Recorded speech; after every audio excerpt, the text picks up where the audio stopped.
Praise the lord, హల్లెలూయా. నా ఆత్మీయులందరికీ హృదయపూర్వక వందనాలు.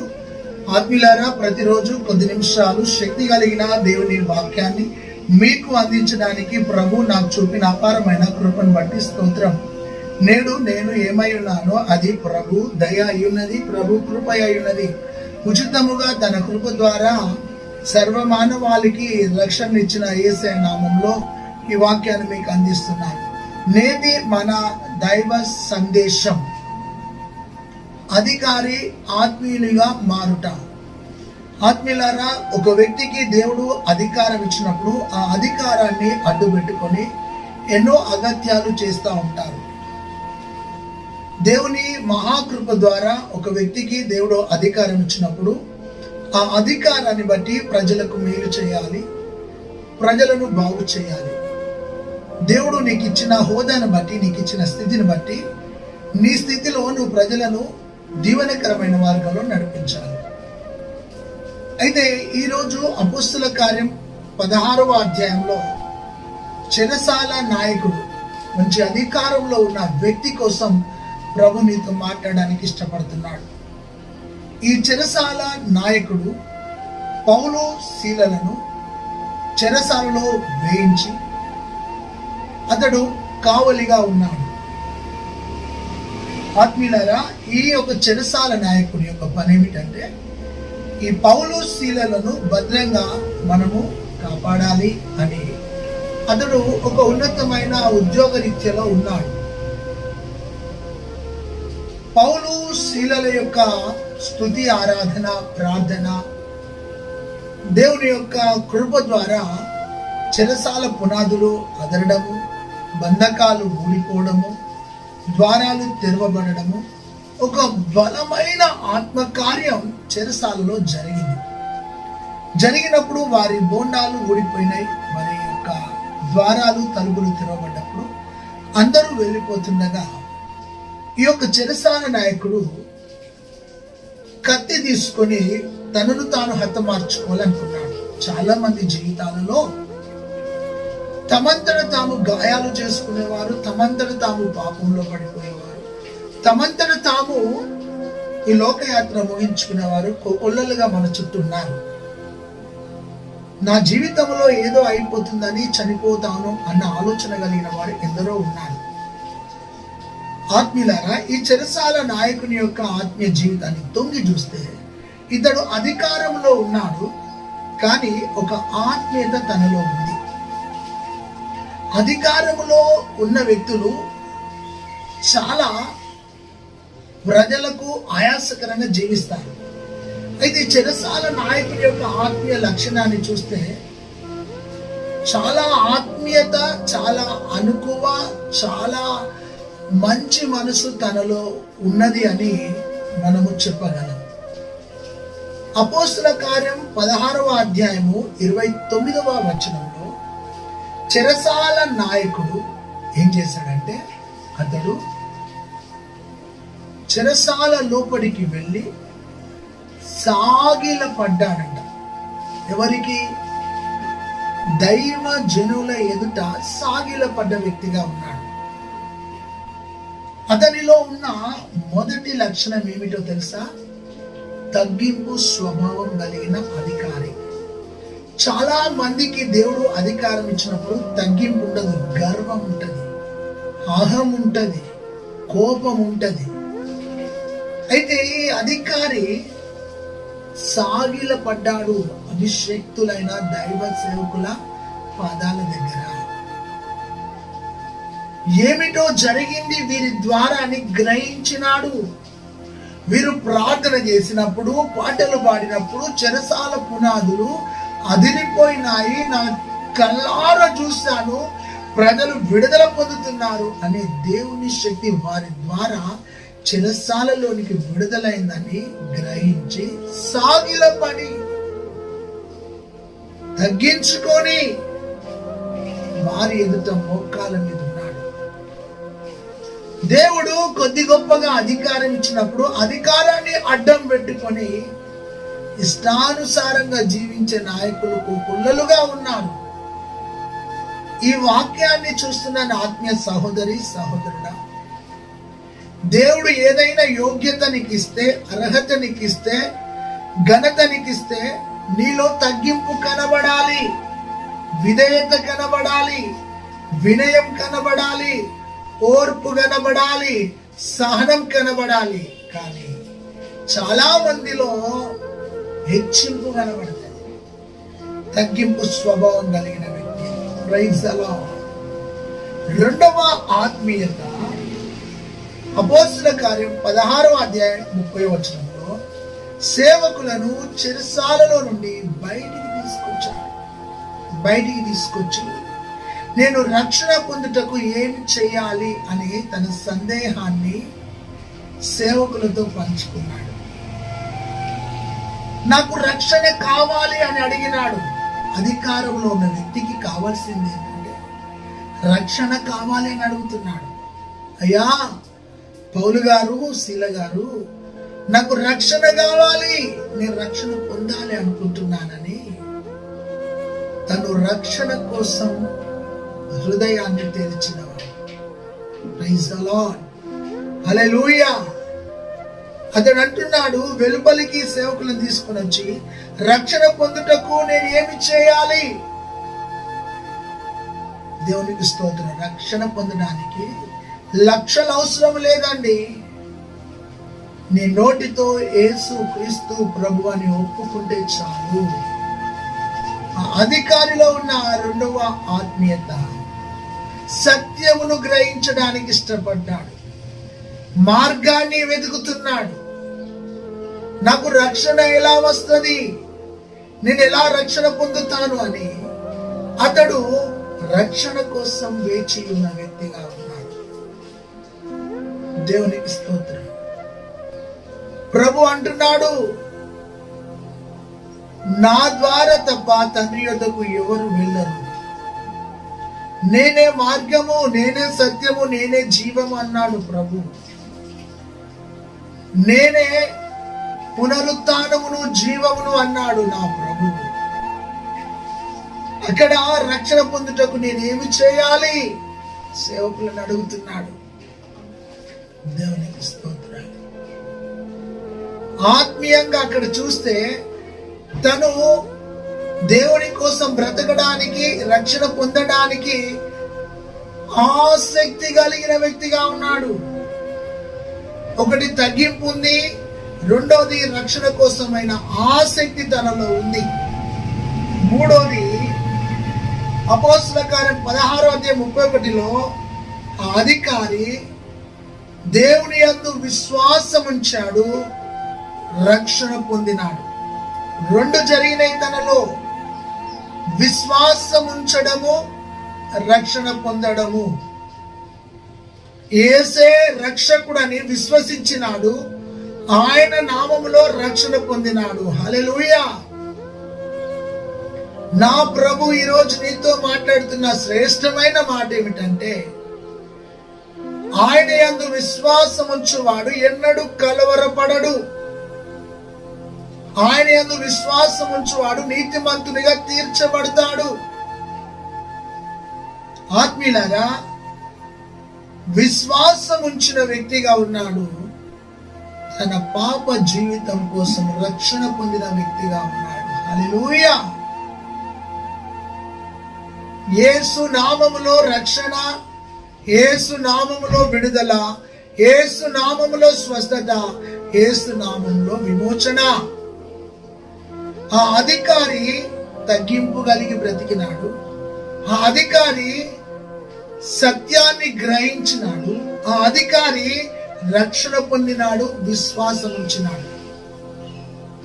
ఈరోజు నీ ఆత్మీయ జీవితంలో ఈ అధికారి యొక్క జీవితం ద్వారా నీ హృదయాన్ని దేవుడు దర్శిస్తున్నాడు. నువ్వు ఏ స్థలంలో పని చేసిన ఆ స్థలంలో దేవుని యొక్క సన్నిధిలో ఒక రక్షణ పాత్రగా నిలబడు. దేవుని కోసము ఒక బలమైన సాక్షిగా నిలబడు. దేవునికి మహిమ కలుగును. నాలుగవ ఆత్మీయత అపోస్తలుల కార్యం 16వ అధ్యాయము 32వ వచనం. తన ఇంటి వారితో కూడా బాప్తిస్మం తీసుకున్నాడు. Praise the lord. తన ఇంటి వారితో, తన కుటుంబం అంతా నూతన జన్మ అనే అనుభవంలోకి వచ్చింది. తన కుటుంబం అంతా బాప్తిస్మం తీసుకునే అనుభవంలోకి వచ్చింది. తన కుటుంబాన్ని దేవుని కోసం సంపాదించుకున్న అధికారి, తన కుటుంబాన్ని నూతనమైన జన్మలోనికి నడిపించిన అధికారి. ఆత్మీయులారా, నీవు రక్షణ పొందగానే సరిపోదు, నీ కుటుంబాన్ని నువ్వు రక్షించుకోవాలి. రాహాబు తన కుటుంబాన్ని రక్షించుకున్నట్టుగా, యెహోషువ తన కుటుంబంతో సాక్ష్యం ఇచ్చినట్టుగా, అబ్రహాము తన కుటుంబం కోసం ప్రార్థించినట్టుగా, ఎస్తేరు తన స్వజనం తన కుటుంబాల కోసం నిలబడ్డట్టుగా, ఈ రోజు నీ కుటుంబాన్ని రక్షించుకునే బాధ్యత నీ మీద ఉన్నది. నీ మీద ఉన్నది. తన ఇంటి వారితో అతడు బాప్తిజం తీసుకున్నాడు. దేవునికి స్తోత్రం. ఆలోచించు. అపోస్తలుల కార్యం 16 అధ్యాయము 34వ వచనంలో దేవునికి స్తోత్రం, బాప్తిజం తీసుకున్న వ్యక్తిగా ఉన్నాడు. అది 4వ అనుభవం. 5వదిగా నా ఆత్మీయులారా, అపోస్తలుల కార్యం 16వ అధ్యాయం 32వ వచనంలో తన ఇంటి వారితో వాక్యము విన్న వ్యక్తిగా ఉన్నాడు. వాక్యం ఒక వ్యక్తిని స్థిరపరుస్తుంది. వాక్యం ఒక వ్యక్తిని బలపరుస్తుంది. వాక్యం ఒక వ్యక్తిని సంపూర్ణంగా చేస్తుంది. వాక్యం ఒక వ్యక్తిని దేవుని యొక్క శక్తితో నింపుతుంది. అతడు తగ్గింపు కలిగి జీవించాడు. అతడు సత్యాన్ని గ్రహించి సత్యంలో నిలబడ్డాడు. 3వది, అతడు విశ్వాసం ఉంచినాడు, రక్షణ పొందినాడు. 4వది, అతడు బాప్తిస్మం పొందుకున్నాడు, కుటుంబాన్ని బాప్తిస్మంలో నడిపించినాడు. 5వది, అతడు దేవుని వాక్యాన్ని విన్నాడు. హల్లెలూయా. తన ఆత్మీయ మెట్లు, ఆత్మీయ ఎదుగుదల చూడండి. చక్కగా తన కుటుంబంతో శక్తి కలిగిన అపోస్తుల బోధ వింటున్నాడు. ఈ కాలంలో చాలా రకాల బోధలు వచ్చాయి, కానీ నీ ఆత్మను శుద్ధి చేసే బోధ, నీ యొక్క మనస్సును రూపాంతరపరిచే బోధ, నీ స్వభావాన్ని మార్చే శక్తి కలిగిన బోధ యేసుక్రీస్తు బోధ. మూర్ఖంగా యేసు ప్రభు కోసం ఇష్టానుసారంగా మాట్లాడుతున్నారు, కానీ పరిశుద్ధుడు, నిర్దోషి, నిష్కల్మషుడు, పాపులలో చేరక ప్రత్యేకముగా ఉన్నవాడు, ఆకాశము కంటే మిక్కిలి ఎచ్చైన వాడు, ఇట్టి ప్రధాన యాజకుడు మనకు సరిపోయినవాడు. అంత శక్తి కలిగిన నా ప్రభువే నీతో మాట్లాడుతున్నాడు. ఏమని తెలుసా సహోదరుడా? నేను వాక్యమైన దేవుడను. ఆది యందు వాక్యముండెను, వాక్యము దేవుని యొద్ద నుండెను, ఆ వాక్యమే దేవుడై ఉండెను, ఆ వాక్యమే కృపా సత్య సంపూర్ణంగా శరీరధారిగా మన మధ్యలో నివసించుటకు వచ్చిన యేసు ప్రభువు ఏమన్నాడు తెలుసా? నేనే మార్గం అన్నాడు. ఆ వాక్యమైన దేవుడు ఈరోజు నీ అంతరంగాన్ని శుద్ధి చేయడానికి ఇష్టపడుతున్నాడు. 5వది, వారు వాక్యమందు నిలిచిన వారు, వాక్యాన్ని ఆస్వాదించిన వారు, వాక్యము చేత కట్టబడ్డ కుటుంబము ఆ అధికారి కుటుంబం, వాక్యములో స్థిరపడ్డ కుటుంబం అని, వాక్యము ద్వారా మరి ఆత్మీయ జీవితాన్ని బలపరుచుకున్న కుటుంబం అని. వాక్యానికి ప్రియారిటీస్. ఆత్మీయులారా, వాక్యమే మన ఆత్మీయ నేత్రాలను వెలిగించేది. వాక్యమే మన పాపాన్ని ఎత్తి చూపేది. వాక్యమే మనల్ని సరిచేసేది. ఆ వాక్యం ద్వారా వారి ఆత్మీయ జీవితాలు కట్టబడ్డాయి. 5వ అనుభవం. 6వదిగా చూస్తే అపోస్తలుల కార్యం 16వ అధ్యాయం 33లో సేవకుల గాయాలను కట్టిన ఆత్మీయుడు. సేవకుల యొక్క గాయాలను కట్టడానికి ఇష్టపడ్డాడు. సేవకులను ప్రేమించిన వ్యక్తిగా ఉన్నాడు. సేవకులను తన ఇంటికి పిలుచుకున్న వ్యక్తిగా ఉన్నాడు. సేవకులకు ఆతిథ్యం ఇచ్చిన వ్యక్తిగా ఉన్నాడు.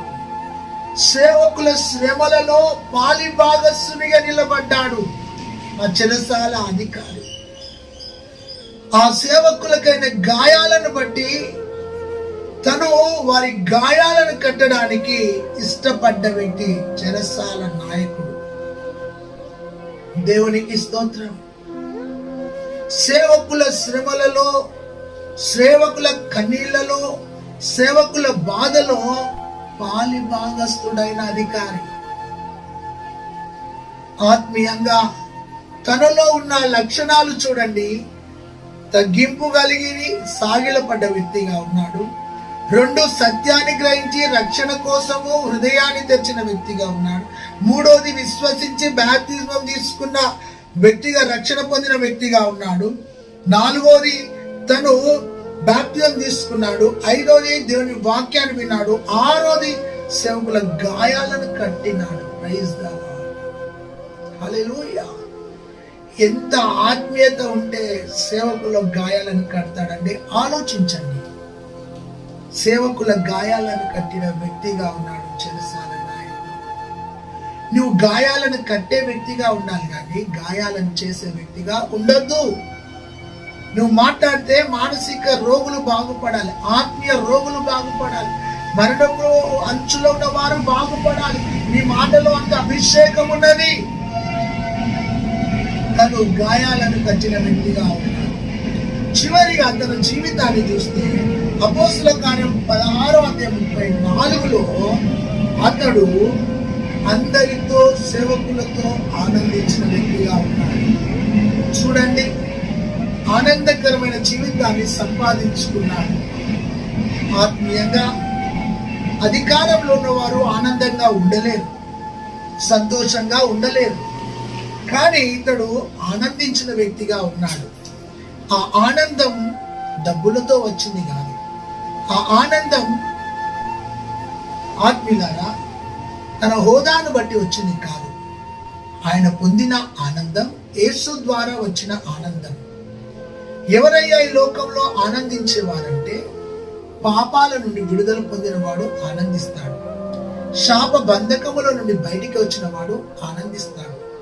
అసత్యములో నుండి సత్యంలోనికి వచ్చిన వాడు ఆనందిస్తాడు. అయితే ఈ చెరసాల నాయకుడు ఆనందకరమైన జీవితాన్ని జీవించాడు. ఆత్మీయులారా, ఆ ఆనందం అనేది మనం కట్టుకున్న బట్టల ద్వారా కాదు వచ్చేది, మనకున్న బ్యాంక్ బ్యాలెన్స్ ద్వారా కాదు ఆనందం వచ్చేది. నువ్వు ఎప్పుడైతే పరిశుద్ధపరచబడతావో నువ్వు ఆత్మలో ఆనందిస్తావు. అయితే ఈ చెరసాల నాయకుని యొక్క ఆత్మీయ జీవితాన్ని నువ్వు చూసావు, విన్నావు కదా. ఇతనిలో అధికారం ఉంది కానీ తగ్గింపు కలిగి బ్రతికినాడు. ఈ చెరసాల నాయకునిలో అధికారం ఉంది కానీ రక్షణ పొందుటకు నేను ఏం చేయాలని తను తన హృదయాన్ని తెరిచినాడు. 3వది, ఆయన అధికారం ఉన్నాడు, యేసుక్రీస్తును విశ్వసించినాడు, రక్షణ పొందుకున్నాడు, నోటితో ఒప్పుకున్నాడు. అక్కడికి అయిపోలేదండి. 4వది, అతడు తన ఇంటి వారితో బాప్టిజం తీసుకున్నాడు. అందరినీ తీసుకొచ్చి బాప్టిజంలో పాల్గొన్నాడు. 5వది, సేవకుల యొక్క గాయాలన్నీ కడిగినాడు. Praise the lord. 6వది, తన యొక్క జీవితాన్ని చూస్తే సేవకుని వాక్యం ద్వారా కుటుంబాన్ని కట్టుకున్నాడు. వాక్యం అందు ఆసక్తిగా బ్రతికినాడు. చివరిగా అతడు ఆనందకరమైన జీవితాన్ని జీవించినాడు. ఆత్మీయులారా, ఈరోజు ఈ వాక్యం చూస్తున్న నా ప్రియ చెల్లి, తమ్ముడు, అన్న, అక్క, అమ్మ, అతనికి సువార్త అందించలే పౌలు, శీల ఆరాధన పాటలు పాడుతూ దేవుని మహిమపరుస్తున్నారు. రాత్రి వేళ నీలో ఉన్న శక్తి బయటికి రావాలి. పౌలు, శీలలు రాత్రి వేళ ప్రభువును స్తుతిస్తూ ఆరాధిస్తూ ఘనపరుస్తుండగా అకస్మాత్తుగా ఒక భూకంపం కలిగింది. నా ఆత్మీయ సహోదరి సహోదరుడా, నీ మీదున్న అభిషేకాన్ని గుర్తించు. నీ మీదున్న ఆ అభిషేకాన్ని గుర్తించు. నీలో ఉన్న శక్తిని నువ్వు గుర్తించు. నువ్వు పాడితే అద్భుతం జరగాలి, నిలబడితే అద్భుతం జరగాలి, ఆరాధిస్తే అద్భుతం జరగాలి, సాక్ష్యం ఇస్తే అద్భుతం జరగాలి, నువ్వు వాక్యం అందిస్తే అద్భుతం జరగాలి, నువ్వు నిలబడ్డ చోట దేవుని మహిమ దిగి రావాలి, కట్టబడిన వారి కట్లు తెగిపోవాలి, బంధకాలలో ఉన్న బంధకాలు తెగిపోవాలి, పాపములో, శాపములో, అంధకారంలో, అక్రమములో కట్టబడిన వారు విడుదల పొందాలి. ఆ చెరసాల రాత్రికి రాత్రి విడుదల పొందుకున్నారు ప్రజలంతా. Praise the lord. అలాంటి ఆత్మీయ అభిషేకం చేత పౌలు శీల సేవలో సాగిపోయినారు. అక్కడ యేసు ప్రభు కోసం చెప్పలేదండి, యేసు ప్రభు కోసం వాల్ పోస్టర్లు వేయలే. వారి స్థుతిలో అంత శక్తి, వారి నోటిలో అంత శక్తి, వారి పాటలో అంత శక్తి, వారి ప్రార్థనలో అంత శక్తి, వారు చేస్తున్న ప్రార్థనా స్థుతుల ద్వారా అద్భుతమైన కార్యం జరిగింది. ఈరోజు మన కుటుంబాలలో స్తుతి ఆరాధన లేదు, మన కుటుంబాలలో ప్రార్థన జీవితం లేదు. నువ్వు ఎప్పుడైతే ప్రార్థించడం ప్రారంభిస్తావో నీ ఇంటి మీద ఉన్న బంధకాలు తొలగిపోతాయి, నీ పిల్లల మీద ఉన్న బంధకాలు తొలగిపోతాయి, నీ కుటుంబం మీద శాపం తొలగిపోతుంది. ఆ విధముగా ప్రార్థన ఆత్మ కలిగి పనులు దేవుని ఆరాధిస్తూ నీ కుటుంబంలో ఉన్న బిడ్డలను దేవుని కోసం సంపాదించు. యేసు ప్రభుని తెలుసుకొని చెరసాల నాయకుడికి చెప్పలేదండి. చెరసాల నాయకుడు గ్రహించి తెలుసుకొని సేవకుల దగ్గరికి వచ్చాడు. ఈ లోకం సేవకుని దగ్గరికి రావాలి. అయ్యా, మేము రక్షణ పొందుటకు ఏం చేయాలి? అయ్యా, మేము పాప బంధకులకి వెళ్ళి బయటికి రావాలంటే ఏం చేయాలి? అయ్యా, మేము నీతిమంతులుగా బ్రతకాలంటే ఏమి చేయాలని లోకం మనల్ని అడగాలంటే మనం అలా బ్రతకాలి. అలా బ్రతకాలంటే మన మీద అభిషేకం ఉండాలి. అభిషేకముతోనే ఏ కార్యమైనా చేయగలుగుతాం. హల్లెలూయా, దేవునికి స్తోత్రం. అలాంటి అద్భుతమైన కార్యం చెరసాల నాయకుని జీవితంలో జరిగింది. ఈ రోజు నీ చుట్టూన్న అధికారులకు రక్షణ లేదు, నీ చుట్టూన్న బంధువులకు రక్షణ లేదు, నీ చుట్టూన్న స్నేహితులకు రక్షణ లేదు. అలాంటి చీకటిలో రక్షణ లేక నిరాకారంలో బంధకాలలో ఉన్న ప్రజలు నీ చుట్టూండగా నీవెందుకు చల్లారిపోయినట్టు బ్రతుకుతున్నావు? ఎందుకు నోరు తెరవలేకుండా బ్రతుకుతున్నావు? ఎందుకు సాక్ష్యం ఇవ్వలేకుండా బ్రతుకుతున్నావు? ఈ రోజున ప్రభు కోసం నిలబడని ప్రభు చెప్తున్నాడు. ఈ రోజు ప్రభువా, నా ఆత్మీయ జీవితంలో నన్ను బలపరచు ప్రభువా. ప్రార్థన శక్తి లేక ఎండిపోయిన వ్యక్తిగా ఉన్నాను, వాడిపోయిన వ్యక్తిగా ఉన్నాను, ఆత్మ లేని వ్యక్తిగా ఉన్నాను, వాక్యం లేని వ్యక్తిగా ఉన్నాను, సహవాసం లేని వ్యక్తిగా ఉన్నాను, చల్లారిపోయిన వ్యక్తిగా ఉన్నాను. నన్ను బలపరచు నా ప్రభువా అని అడిగితే నా ప్రభు చెల్లి నిన్ను బలపరచబోతున్నాడు, తమ్ముడు నిన్ను బలపరచబోతున్నాడు. నీ మీదున్న అభిషేకాన్ని గుర్తించు. దేవుడు నీతో మాట్లాడుతున్నాడు. పౌలు శీల రాత్రి చేసిన ప్రార్థన పాటల ద్వారా ప్రజలందరూ విడుదల పొందుకొని యేసు ప్రభును రక్షకునిగా, యేసు ప్రభును దేవునిగా తెలుసుకొని ఆయన కోసం బ్రతికినారు. అందులో కీలకమైన కుటుంబం చెరసాల నాయకుని కుటుంబం. దేవునికి స్తోత్రం. ఈరోజు నీ చుట్టూ చాలా మంది చీకటిలోను, పాపములోను, లోకములో ఉండగా వారిని నువ్వు వెలిగించాలని, వారిని యేసు ప్రభులోనికి నడిపించాలని కోరుతూ నా మాటలు ముగిస్తున్నాను. దేవుని మాటలను దీవించును గాక. ఆమేన్. పరిశుద్ధుడా, ఈ వాక్యమైన ప్రతి బిడ్డ జీవితంలో రూపాంతరం దయచేయండి, వారికి ఆత్మీయ అభిషేకం దయచేయండి, సన్నిధి తోడు ఉంచమని సహాయం చేయమని యేసు నామములో ప్రార్థించి పొందినాం తండ్రి. ఆమేన్. God bless you. Praise the lord. ఈ వాక్యం మీకు నచ్చితే ఇతరులకు షేర్ చేయండి. మేడగది సాహసం యూట్యూబ్ ఛానల్ సబ్స్క్రైబ్ చేసుకోండి. దేవుడు మిమ్మల్ని దీవించును గాక.